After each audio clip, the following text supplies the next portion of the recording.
Indonesian Chamber of Commerce and Industry atau biasa kita sebut Kamar Dagang dan Industri Indonesia atau KADIN merupakan sebuah wadah berkumpulnya para pengusaha-pengusaha se-Indonesia serta tempat berasosiasinya para pembisnis.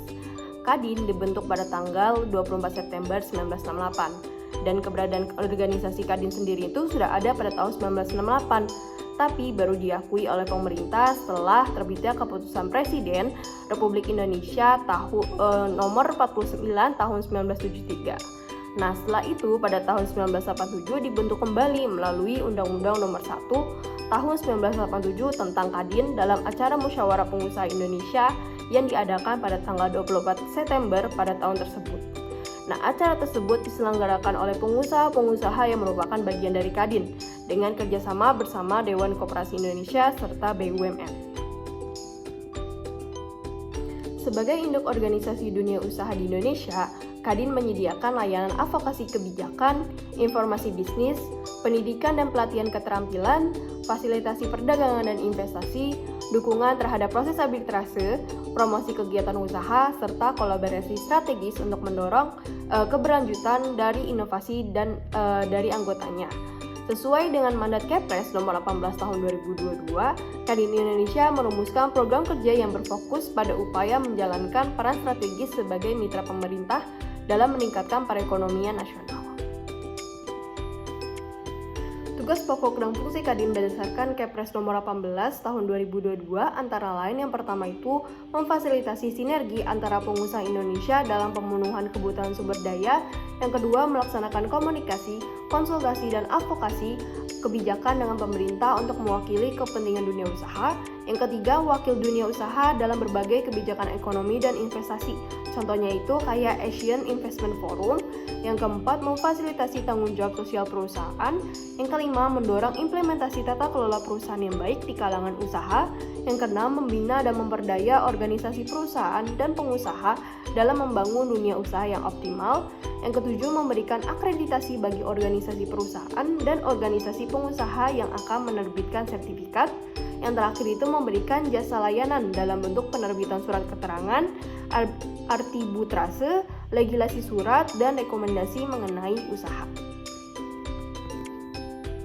Di dalam KADIN terdapat susunan kepengurusan. Yang pertama itu ada pengurus KADIN yang terdiri dari 3, yaitu ketua umum dan wakil ketua umum dan kepala badan. Yang kedua itu ada dewan kehormatan, yang ketiga itu ada dewan usaha, yang keempat ada dewan penasehat, yang kelima adalah dewan pertimbangan. Lalu dalam KADIN sendiri terdapat 4 jenis keanggotaan, yaitu yang pertama itu adalah anggota biasa yang terdiri dari pengusaha Indonesia atau perusahaan. Yang kedua itu ada anggota usaha mikro dan ultramikro, yaitu anggota KADIN luar dari anggota biasa dan anggota luar biasa yang terdiri dari pengusaha Indonesia atau perusahaan yang oleh peraturan perundang-undangan ditentukan statusnya sebagai usaha mikro dan ultramikro. Yang ketiga itu ada anggota luar biasa atau ALB, yaitu organisasi pengusaha dan organisasi perusahaan. Yang terakhir itu ada anggota luar biasa tercatat atau ALBT, yaitu gabungan anggota luar biasa tingkat nasional yang belum mempunyai hak dan kewajiban sebagai ALB.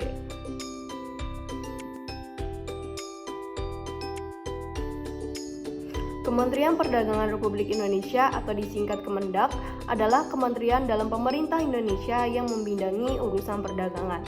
Kementerian Perdagangan sendiri dipimpin oleh seorang Menteri Perdagangan atau Mendak dan dibentuk pada Kabinet Republik Indonesia I dengan sistem presidensial pada tanggal 19 Agustus 1945.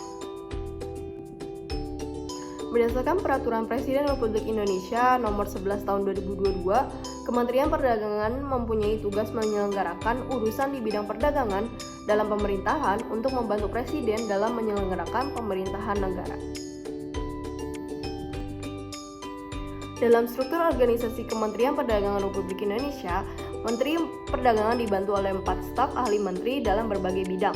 Menteri Perdagangan juga membawahi langsung Sekretariat Jenderal, Inspektorat Jenderal, Direktorat Jenderal Perdagangan Dalam Negeri, Direktorat Jenderal Perdagangan Luar Negeri, Direktorat Jenderal Perundingan Perdagangan Internasional, Direktorat Jenderal Pengembangan Ekspor Nasional, Direktorat Jenderal Pelindungan Konsumen dan Tertib Niaga, Badan Pengawasan Perdagangan Berjangka Komoditi, dan Badan Pengkajian dan Pengembangan Perdagangan.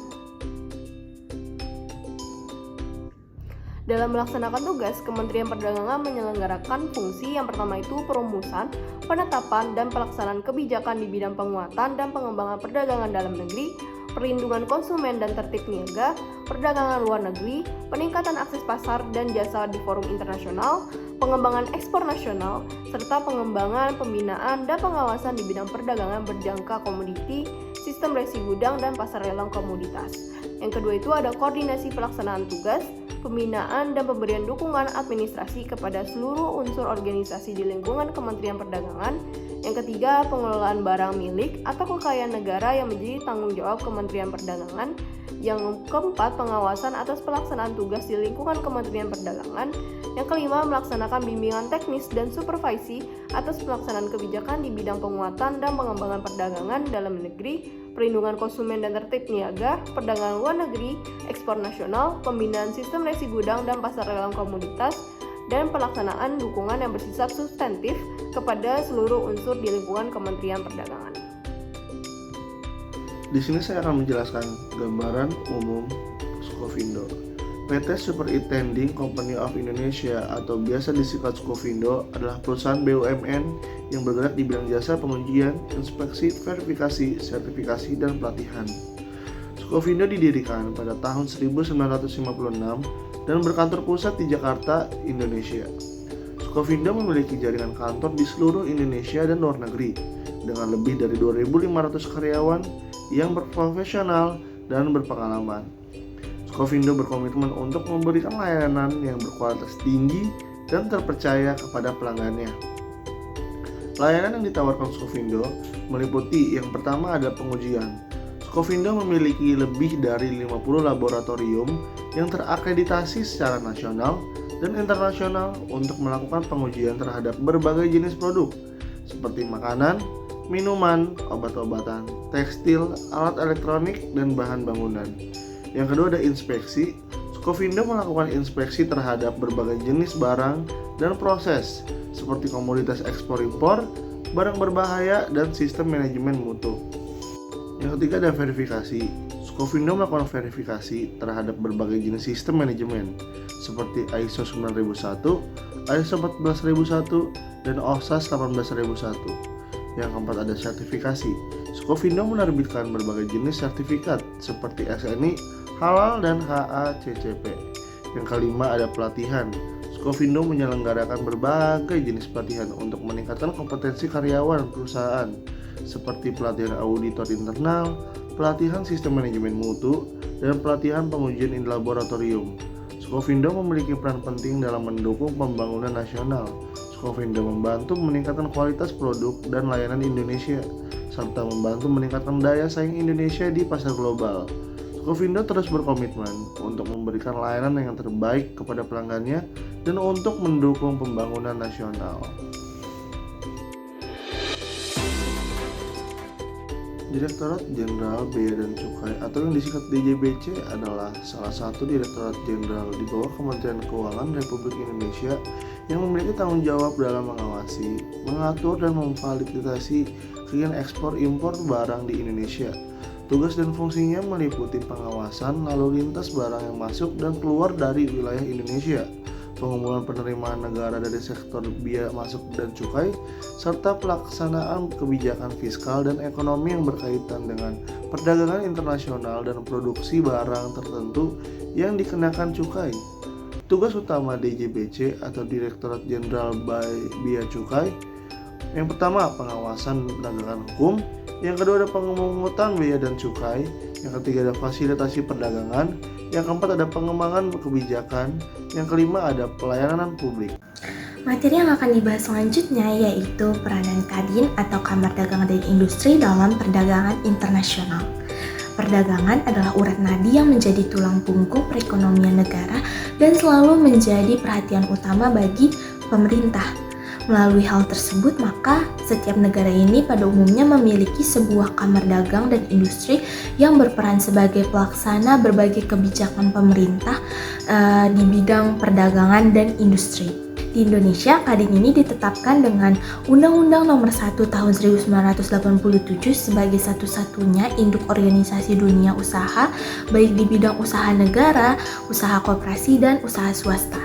Dan sebagai induk organisasi dunia usaha di Indonesia, Kadin ini berperan sebagai wadah yang menyediakan layanan advokasi kebijakan, informasi bisnis, pendidikan dan pelatihan keterampilan, fasilitasi perdagangan dan investasi, dukungan terhadap proses arbitrasi, promosi kegiatan usaha, serta kolaborasi strategis untuk mendorong keberlanjutan dan inovasi dari anggotanya.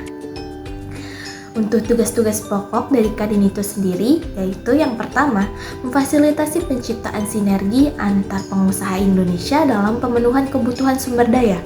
Dalam perdagangan internasional, Kadin ini membantu menciptakan kolaborasi antar pengusaha Indonesia untuk meningkatkan daya saing global. Ini meliputi pengorganisasian misi dagang, pameran internasional, dan memfasilitasi kemitraan strategis antar perusahaan untuk memenuhi permintaan pasar global. Sebagai contoh dari tugas pokok Kadin yang pertama ini, yaitu Kadin mengorganisir misi dagang ke luar negeri dengan mempertemukan eksportir Indonesia dengan importir asing. Dan untuk tugas pokok Kadin yang kedua, yaitu melaksanakan komunikasi, konsultasi, dan advokasi dengan pemerintah dalam rangka mewakili kepentingan dunia usaha. Kadin berperan penting dalam menjembatani antara dunia usaha dan pemerintah dalam isu perdagangan internasional. Mereka menyampaikan aspirasi pengusaha terkait kebijakan ekspor-impor, perjanjian perdagangan bebas, dan regulasi yang mempengaruhi daya saing internasional perusahaan Indonesia. Sebagai contohnya, Kadin ini menyampaikan masukan kepada pemerintah mengenai perjanjian perdagangan bebas yang sedang dinegosiasikan. Lalu untuk tugas pokok Kadin yang ketiga, yaitu Kadin ini menjadi wakil dunia usaha dalam berbagai kebijakan ekonomi dan investasi. Sebagai representasi sektor swasta Indonesia, Kadin ini berpartisipasi aktif dalam forum internasional seperti B20, ASEAN Business Advisory Council, dan berbagai investment forum lainnya. Mereka ini mempromosikan peluang investasi di Indonesia dan memperjuangkan kepentingan bisnis Indonesia di tingkat global. Sebagai contohnya nih, Kadin ini mengirimkan delegasi ke B20 Summit untuk mempresentasikan peluang investasi di Indonesia. Lalu untuk tugas pokok Kadin yang keempat, yaitu Kadin memfasilitasi tanggung jawab sosial perusahaan dalam konteks internasional. Nah, Kadin ini mendorong perusahaan untuk mengembangkan program CSR yang mendukung pengembangan UMKM berorientasi ekspor dan meningkatkan standar produk lokal agar memenuhi persyaratan pasar global. Setelah kita membahas mengenai peran Kadin atau Kamar Dagang dan Industri dalam perdagangan internasional, selanjutnya kita juga akan membahas mengenai peran Kemendak atau Kementerian Perdagangan dalam perdagangan internasional. Kementerian Perdagangan mempunyai tugas utama untuk menyelenggarakan urusan pemerintahan di bidang perdagangan, yang dimana membantu Presiden dalam menyelenggarakan pemerintahan suatu negara. Secara umum, Kemendak ini berperan penting dalam perumusan, penetapan, dan pelaksanaan kebijakan di bidang penguatan dan pengembangan perdagangan dalam negeri. Untuk tugas dan fungsi pokok dari Kemendak itu sendiri, diantaranya yaitu yang pertama, melakukan perumusan, penetapan, dan pelaksanaan kebijakan di bidang penguatan dan pengembangan perdagangan dalam negeri seperti yang sudah dijelaskan sebelumnya. Lalu Kemendak juga memberikan perlindungan konsumen dan tertib niaga.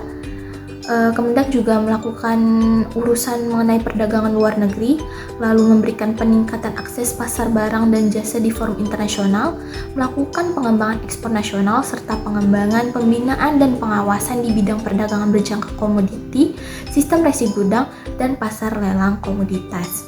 Sebagai contoh representasinya, Kemendak ini menetapkan kebijakan untuk meningkatkan ekspor produk bernilai tambah tinggi dan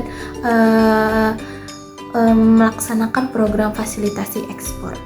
Lalu untuk tugas dan fungsi pokok yang kedua, yaitu Kemendak melakukan koordinasi pelaksanaan tugas, pembinaan, dan pemberian dukungan administrasi kepada seluruh unsur organisasi di lingkungan Kementerian Perdagangan.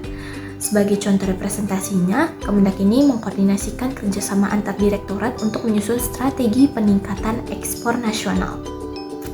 Lalu untuk tugas dan fungsi pokok yang ketiga, yaitu Kemendak memberikan pengelolaan barang milik atau kekayaan negara yang menjadi tanggung jawab dari Kemendak itu sendiri. Sebagai contoh representasinya tersebut, Kemendak ini mengelola Indonesia Trade Promotion Center atau ITPC di berbagai negara untuk mendukung promosi ekspor.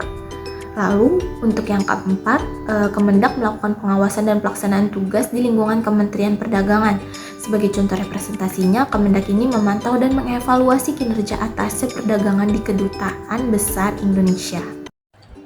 Sukovindo atau Superintending Company of Indonesia adalah sebuah perusahaan yang bergerak di bidang inspeksi, pengujian, dan sertifikasi.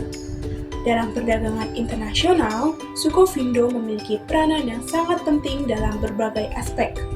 Berikut adalah beberapa peranan dan juga contoh kontribusi Sukovindo dalam perdagangan internasional. Pertama, kita akan membahas terlebih dahulu peranan dari Sukovindo dalam perdagangan internasional. Pertama, ada inspeksi dan verifikasi barang. Sukovindo menyediakan jasa inspeksi untuk memastikan kualitas dan kuantitas barang yang akan diekspor atau diimpor sesuai dengan ketentuan kontrak dan standar internasional. Kedua, pengujian laboratorium. Sukovindo memiliki fasilitas laboratorium yang lengkap untuk melakukan pengujian terhadap produk-produk seperti makanan, minuman, tekstil, dan produk lainnya untuk memastikan bahwa produk tersebut memenuhi standar kualitas yang ditetapkan. Ketiga, ada sertifikasi. Sukovindo memberikan layanan sertifikasi untuk berbagai standar internasional, seperti sistem manajemen mutu, sistem manajemen lingkungan, dan sertifikasi produk organik. Hal ini membantu perusahaan memenuhi persyaratan pasar internasional. Yang keempat, ada pengawasan muatan dan pengapalan. Sukovindo melakukan pengawasan terhadap proses pemuatan dan pengapalan barang untuk memastikan bahwa barang yang dikirimkan sesuai dengan spesifikasi dan standar yang telah disepakati. Kelima, konsultasi dan pelatihan. Sukovindo juga menyediakan jasa konsultasi dan pelatihan bagi perusahaan yang ingin meningkatkan kualitas produk dan proses produksi mereka agar sesuai dengan standar internasional. Setelah memahami beberapa peranan Sukovindo dalam perdagangan internasional, sekarang kita akan membahas terkait dengan contoh kontribusi Sukovindo dalam perdagangan internasional. Pertama, ekspor produk pertanian. Sukovindo melakukan inspeksi dan pengujian terhadap produk pertanian seperti kopi, kakao, dan rempah-rempah untuk memastikan bahwa produk tersebut bebas dari kontaminasi dan memenuhi standar kualitas internasional sebelum diekspor. Kedua, sertifikasi produk halal. Sukovindo memberikan sertifikasi halal bagi produk makanan dan minuman yang diekspor ke negara-negara dengan mayoritas penduduk muslim, seperti negara-negara di Timur, Tengah, dan Asia Tenggara. Ketiga, pengujian produk tekstil. Produk tekstil yang diekspor ke negara-negara Eropa dan Amerika Serikat harus memenuhi standar keamanan dan kesehatan. Sukovindo melakukan pengujian terhadap bahan kimia yang digunakan dalam proses produksi tekstil untuk memastikan tidak ada bahan berbahaya yang terkandung dalam produk tersebut. Keempat, inspeksi barang impor. Sukovindo juga membantu pemerintah dan perusahaan dalam melakukan inspeksi barang impor untuk memastikan bahwa barang yang masuk ke Indonesia memenuhi standar keamanan dan kualitas yang berlaku. Nah, berikut adalah beberapa peranan dan juga contoh dari kontribusi Sukovindo dalam perdagangan internasional. Dengan peranan dan layanan yang komprehensif, Sukovindo dapat membantu memperlancar perdagangan internasional dan juga dapat memastikan bahwa produk-produk Indonesia dapat bersaing di pasar global. Dirjen Jenderal Bea dan Cukai adalah sebuah lembaga yang memiliki peran krusial dalam menjaga kelancaran perdagangan internasional suatu negara. Dalam konteks Indonesia, peranan dan manfaat Dirjen Jenderal Bea dan Cukai sangatlah penting untuk mendukung keberlangsungan bisnis perdagangan internasional. Peranan dan contoh Dirjen Jenderal Bea dan Cukai adalah Yang pertama, mengatur dan mengawasi penerimaan negara dari sektor impor dan cukai atau revenue collection. Hal ini mencakup pemungutan bea masuk, bea keluar, dan sektor pajak impor. Contohnya seperti penetapan tarif bea masuk berdasarkan HS atau Harmonized System dan pemungutan PPN, PPH, dan cukai dari barang impor. Selain itu, bea cukai juga memiliki manfaat dan melancarkan arus barang dari transaksi perdagangan internasional. Dengan proses yang terkoordinasi dengan baik, barang-barang dapat dengan lancar masuk dan keluar dari negara, yang pada akhirnya akan mendukung pertumbuhan ekonomi. Yang kedua, melaksanakan kebijakan penegakan hukum dan perlindungan. Bea cukai memiliki peran penting sebagai penegak hukum dan perlindungan kebijakan. Mereka bertanggung jawab untuk melindungi negara dari barang-barang ilegal berbahaya dan yang melanggar aturan perdagangan internasional. Kebijakan penegakan hukum yang adil dan tepat adalah kunci untuk mencegah masuknya barang-barang ilegal seperti narkotika, senjata, dan barang berbahaya lainnya. Contohnya dengan diadakannya inspeksi fisik dan penggunaan teknologi seperti scanner X-ray di pelabuhan dan bandara untuk mendeteksi barang-barang terlarang. Dengan peran ini, Bea Cukai memastikan bahwa perdagangan internasional berjalan dengan adil, aman, dan sesuai dengan regulasi yang berlaku. Hal ini tidak hanya melindungi kepentingan negara, tetapi juga melindungi konsumen dari bahaya produk ilegal. Yang ketiga, memberikan bimbingan teknis dan arahan bagi pengusaha. Peran Bea Cukai yang tak kalah penting adalah memberikan bimbingan teknis dan arahan kepada para pengusaha, terutama bagi mereka yang baru memulai usaha perdagangan internasional. Dalam dunia perdagangan yang kompleks dan berubah-ubah, pengusaha membutuhkan pemahaman yang mendalam tentang aturan dan tuntunan kepatuhan yang berlaku. Contohnya, Bea Cukai dapat memberikan bimbingan teknis berupa pemberitahuan tentang aturan yang berlaku, tuntutan kepatuhan, atau edukasi melalui program seperti coaching klinik. Dengan begitu, para pengusaha dapat menjalankan bisnis mereka dengan lebih efisien dan sesuai dengan regulasi yang berlaku. Yang keempat, memfasilitasi transaksi perdagangan internasional. Sebagai lembaga yang memfasilitasi transaksi perdagangan internasional, Bea Cukai berperan penting dalam menciptakan iklim usaha yang sehat bagi pertumbuhan industri. Mereka memberikan fasilitas kepabeanan dan cukai yang mendukung kelancaran progres perdagangan.